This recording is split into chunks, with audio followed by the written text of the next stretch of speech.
না না, এটা বিকেল 4:30 নয়, কিন্তু এটা কিন্তু ভোর 4:30। আমি গতকাল ভোর 4:30-র সময় উঠেছিলাম, কারণ 7:30-টার সময় বোলপুর স্টেশন থেকে আমাদের ট্রেন। তো সেই মতো আমাদেরকে তাড়াতাড়ি বেরোতে হবে, এই জন্যই আমি তাড়াতাড়ি উঠে পড়েছিলাম। উঠে আমি আগে আমার গাছগুলোকে ঠিক জায়গায় রাখলাম, গাছে জল দিলাম। আর এই দেখো তো ভোর 4:30-টার সময় আকাশটা ঠিক কেমন লাগে।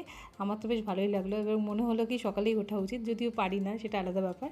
যাই হোক, এই দেখো আমাদের গাড়ি চলে এসেছে, আমরা রেডি হয়ে সেই মতো বেরিয়েও পড়লাম। আমাদের বাড়ি থেকে বোলপুর স্টেশনের দূরত্ব ছিল প্রায় 1.5 ঘন্টা 2 ঘন্টার কাছাকাছি ছিল।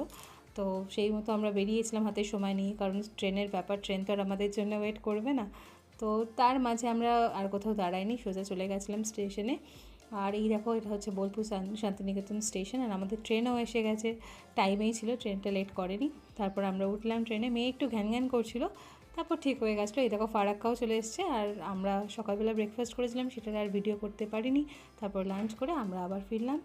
আর তোমাদের যদি ভিডিওটা ভালো লাগে অবশ্যই লাইক করো, শেয়ার করো এবং আমার পাশে থেকো। Thank you.